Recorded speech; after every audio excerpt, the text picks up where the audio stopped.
Saudara-saudari yang terkasih, jumpa lagi dalam Pelita Hati hari ini, Minggu tanggal 26 September 2021, hari Minggu biasa yang ke-26.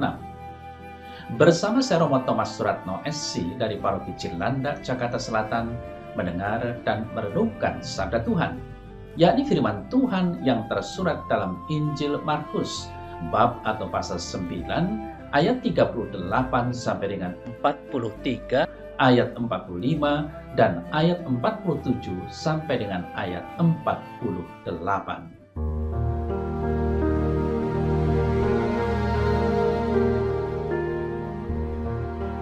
Pada suatu ketika, Yohanes berkata kepada Yesus, "Guru, kami lihat seorang yang bukan pengikut kita mengusir setan demi namamu. Lalu kami cegah orang itu karena ia bukan pengikut kita." Tetapi kata Yesus, "Jangan kamu cegah dia, sebab tidak seorang pun yang telah mengadakan mukjizat demi namaku dapat seketika itu juga mengumpat aku. Barang siapa tidak melawan kita, ia ada di pihak kita. Aku berkata kepadamu, sesungguhnya barang siapa memberi kamu minum secangkir air oleh karena kamu adalah pengikut Kristus, ia tidak akan kehilangan upahnya. Barang siapa menyesatkan salah satu dari anak-anak kecil yang percaya ini, lebih baik baginya jika sebuah batu kilangan diikatkan pada lehernya, lalu ia dibuang ke dalam laut. Dan jika tanganmu menyesatkan engkau, penggalah. Karena lebih baik engkau masuk ke dalam hidup dengan tangan kudung, daripada dengan utuh kedua tanganmu dibuang ke dalam neraka, ke dalam api yang tak terpadamkan.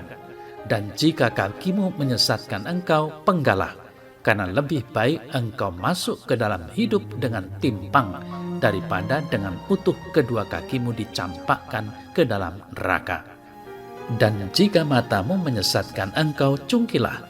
Karena lebih baik engkau masuk ke dalam kerajaan Allah dengan bermata satu, daripada dengan bermata dua dicampakkan ke dalam neraka, di mana ulat-ulat bangkai tidak mati dan api tidak padam."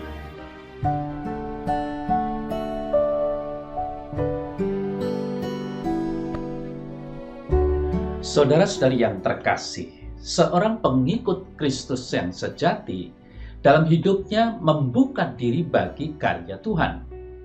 Ia hidup dalam semangat berbagi, seperti juga Yesus yang dipecah dan dibagi demi keselamatan semua orang. Namun demikian, ia juga harus menyadari bahwa kendati telah menjadi Kristen, ia tetap bisa menjadi batu sandungan bagi sesamanya, karena tingkah lakunya yang tidak baik. Mengusahakan diri untuk berada dalam kesadaran selalu baik harus juga mengandalkan kemurahan Allah. Nah, saudara-saudari yang terkasih, jemaat Kristen hendaknya senantiasa sadar bahwa mereka hidup berdampingan dengan masyarakat yang bukan Kristen. Di antara mereka ini ada orang yang sangat menghargai Yesus dan diilhami olehnya untuk melakukan hal-hal yang baik. Kemudian, orang Kristen dapat menanggapinya dengan sikap picik seperti Rasul Yohanes, menganggap kelanjutan karya keselamatan Yesus sebagai privilege mereka atau kelompoknya sendiri. Dengan kata lain, sebagai monopoli gereja. Saudara-saudari yang terkasih, memang harus diakui bahwa Yohanes merasa kurang sreg, kurang senang ketika ada seorang yang bukan bagian dari pengikut Yesus mengusir setan menggunakan kuasa dalam nama Yesus. Dalam perkataan Yohanes itu, seolah ada nada mempertanyakan kuasa orang itu dan menjurus ke arah protes kepada Tuhan Yesus. Bahkan mungkin Yohanes mengharapkan tindakan tegas dari Tuhan Yesus untuk melarang, menghukum, dan mengutuk perbuatan orang itu. Tetapi yang terjadi justru sebaliknya. Yesus justru menegur Yohanes, "Jangan kamu cegah dia, sebab tak seorang pun yang telah mengadakan mukjizat demi namaku dapat seketika itu juga mengumpat aku. Barang siapa tidak melawan kita, Ia ada di pihak kita. Saudara-saudari yang terkasih, tanggapan Yesus itu sangat jelas. Dia secara tegas menolak kepicikan cara berpikir seperti itu. Ketahuilah bahwa dirinya adalah milik semua manusia dan karya keselamatannya dapat diteruskan juga oleh semua orang, termasuk orang di luar jemaat. Berbahagialah kalau di luar gereja ada orang yang diilhami oleh Yesus untuk berbuat yang baik. Sebab orang seperti itu justru meluhurkan nama Yesus dan perlu dipandang sebagai simpatisan dan rekan seperjuangan jemaat Kristus. Dalam istilah atau bahasa sehari-hari yang kita dengar adalah kita hendaknya mau bekerja sama dengan mereka yang berkehendak baik. Maka yang terpenting bukan apakah seseorang secara eksplisit menjadi anggota gereja Kristen atau tidak. Jasa dan kepantasan orang tentu tidak akan dipersoalkan kalau tindakan kebaikannya, betapa kecilnya, merupakan ungkapan penghargaannya terhadap pengikut Kristus. Saudara-saudari yang terkasih, keiri hatian, tidak terima, cemburu, dan curiga kiranya menjadi pengalaman batin yang dialami oleh Yohanes pada waktu itu. Disadari atau tidak, pengalaman batin seperti ini sering kali muncul dan hadir dalam diri kita karena kelemahan manusiawi yang kita miliki. Perasaan-perasaan semacam ini muncul ketika kita tersaingi, direndahkan, diremehkan, dan diabaikan. Nah, saudara-saudari yang terkasih, berangkat dari pengalaman Yohanes ini, Tuhan Yesus mengajak kita untuk terus-menerus mengolah hati dan pikiran kita, supaya kita dapat semakin menyadari kecenderungan-kecenderungan negatif kita terhadap orang lain. Dengan menyadari kecenderungan ini, kita dapat lebih mengembangkan semangat keterbukaan hati dan berpikir secara positif baik terhadap sesama maupun terhadap segala hal yang kita alami hari ini dan juga setiap harinya. Sehingga kita dapat semakin menyadari rahmat Tuhan yang selalu hadir dalam setiap perjalanan hidup kita. Kemudian, saudara-saudari yang terkasih, kalau kita merefleksikan atau merenung lebih dalam, muncul pertanyaan atas warta yang kita dengar hari ini. Apakah mengikut Yesus berarti ikut dalam kelompok murid-muridnya? Kiranya pertanyaan ini tidak mudah untuk dijawab, apalagi kalau kelompok murid Yesus itu kita samakan dengan gereja. Kemudian pertanyaan lain, apakah mengikuti Yesus mesti menjadi anggota gereja? Lalu gereja yang mana? Pastilah ini pertanyaan yang sangat sulit dijawab, dan seandainya mau dijawab pastilah membutuhkan waktu yang lama untuk penjelasan yang panjang dan gamblang. Namun demikian, kita dapat berusaha memahami prinsip-prinsip yang dikemukakan Yesus di sini, yang diikuti oleh komunitas pertama dulu.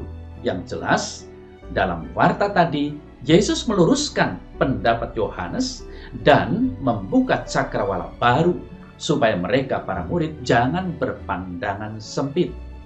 Janganlah mereka menganggap orang-orang yang belum atau tidak bergabung dengan mereka sebagai yang bukan pengikut Yesus. Dengan kata lain, saudara-saudari yang terkasih, mereka diajak mengerti bahwa ada orang-orang yang mau menerima Yesus dan mengikutinya, meskipun tidak jelas-jelas bergabung dengan para murid terdekat. Yang menjadi ukuran menjadi pengikut Yesus kiranya bukan keseragaman dengan para murid, melainkan justru keselarasan dengan perutusan yang dijalaninya. Dan keselarasan ini bisa bermacam-macam wujudnya, dan ini bisa memuat keragaman. Saudara-saudari yang terkasih, selain terbuka bagi sumbangan orang di luar gereja, Warta Injil hari ini juga sangat prihatin terhadap sandungan yang terjadi di dalam gereja sendiri.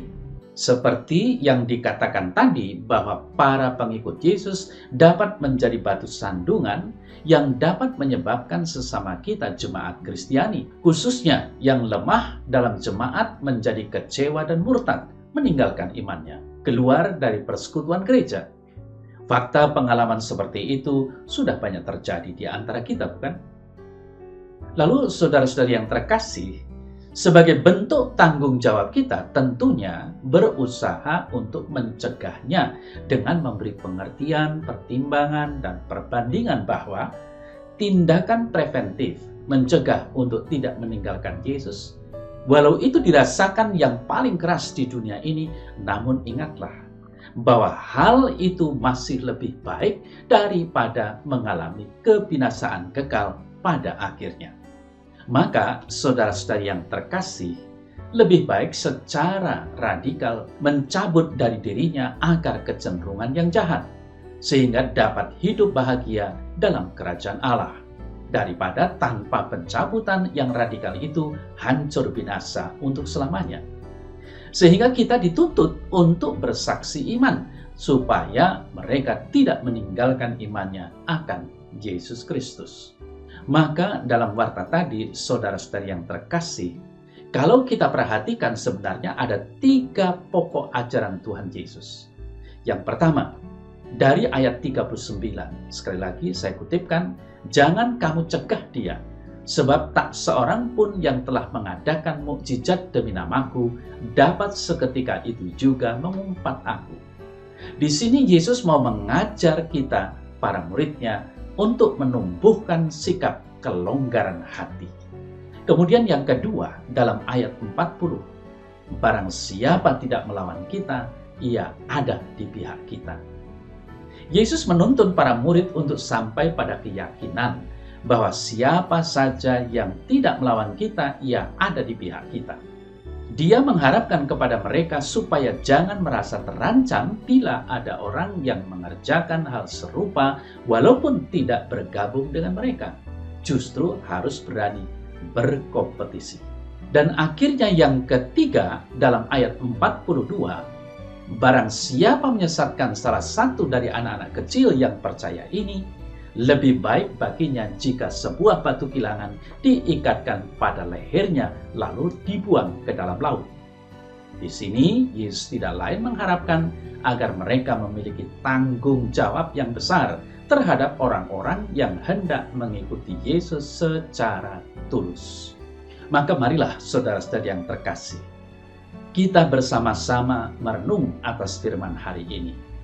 Apakah kita sudah selalu berpikir positif akan sesama kita dalam perjalanan hidup di dunia ini? Apakah kita sudah membuka cakrawala berpikir lebih luas dan tentunya secara positif tentang orang lain, khususnya mereka yang tak seiman, bahwa kita hendaknya mau bekerja sama dengan mereka yang berkehendak baik untuk mewujudkan kerajaan Allah di dunia ini. Kemudian, saudara-saudari yang terkasih, kita juga diajak untuk menjadi orang beriman yang bertanggung jawab atas iman kita. Dan jangan sampai menjadi batu sandungan saudara seiman, sehingga mereka tidak meninggalkan imannya karena menyaksikan cara hidup kita yang tidak selaras dengan ajaran Tuhan kita, Yesus Kristus, Sang Juru Selamat. Dalam nama Bapa dan Putra dan Roh Kudus. Amin. Ya Tuhan Yesus Kristus, kami sungguh bersyukur dan berterima kasih atas ajaran yang Kau sampaikan lewat pewartaan hari ini. Semoga Engkau senantiasa meneguhkan dan memampukan kami untuk menumbuh kembangkan iman kami padamu dan juga menguatkan iman saudara kami yang lemah lewat kesaksian hidup kami sehari-hari. Amin. Dalam nama Bapa dan Putra dan Roh Kudus. Amin.